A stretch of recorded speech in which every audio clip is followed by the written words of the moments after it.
Hello बच्चों, चलिए प्रश्न पढ़ते हैं। प्रश्न दिया है पादपों की किस किस्म में क्रेन्स एनाटॉमी पाई जाती है। किन परिस्थितियों में यह पादप बेहतर रूप से अनुकूलित होते हैं। जिन पादपों में इस एनाटॉमी का अभाव होता है उनकी तुलना में यह पादप किस प्रकार से बेहतर अनुकूलित होते हैं। तो इस प्रश्न में हमसे क्रेन्स एनाटॉमी के विषय में पूछा गया है, अर्थात इस प्रश्न की जो मुख्य अवधारणा है, जो मुख्य अवधारणा इस प्रश्न की है वह क्रेन्स एनाटॉमी के विषय में है। Cranes anatomy.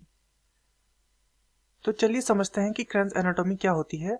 तो जो क्रेन्स एनाटॉमी है ये C4 जो पौधे होते हैं उनकी पत्ती में पाई जाती है, तथा इसमें क्या होता है, इसमें जो संवहनी बंडल होते हैं, संवहनी बंडल जो होते हैं, संवहनी बंडल वो बंडल शीथ द्वारा घिरे होते हैं। संवहनी बंडल घिरे होते हैं, घिरे होते हैं किसके द्वारा? ये घिरे होते हैं बंडल शीथ द्वारा, बंडल शीथ से ये घिरे होते हैं, तथा इस प्रकार से एक रिंग नुमा या अंगूठी नुमा संरचना यहाँ पे या गोल संरचना यहाँ पे बनती है। इस संरचना को ही क्रेन्स एनाटॉमी कहा जाता है।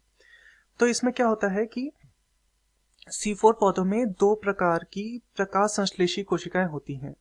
दो प्रकार की प्रकाश संश्लेषी कोशिकाएं, प्रकाश संश्लेषी प्रकाश संश्लेषी कोशिकाएं होती हैं। कोशिकाएं ये कौन कौन सी होती हैं? एक तो होती है पर्ण मध्यांतक, पर्ण मध्यांतक, पर्ण मध्यांतक, तथा दूसरी जो होती है उसका नाम होता है bundle sheath, bundle sheath, bundle sheath. तो जो पर्ण मध्यांतक होती है वो होती है कणिकामय, कणिकामय, तथा जो बंडल शीथ होती है वो होती है अकणिकामय, अकणिकामय। तो ये दो प्रकार की प्रकाश संश्लेषी कोशिकाएं इसमें पाई जाती हैं। अब आते हैं कि ये किस प्रकार से बेहतर अनुकूलन दिखाते हैं।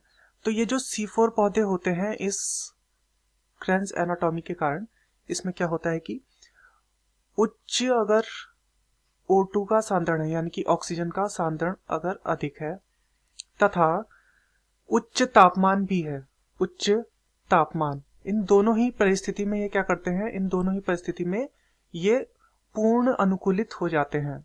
पूर्ण अनुकूलन ये दिखाते हैं दोनों ही परिस्थितियों में, पूर्ण अनुकूलन। इसके अतिरिक्त जो C4 पौधे होते हैं उनमें CO2 का सांद्रण यदि कम है तो ये क्या करेंगे, CO2 यदि कम है तो क्या करेंगे, CO2 अवशोषण इनमें प्रारंभ हो जाता है, CO2 अवशोषण।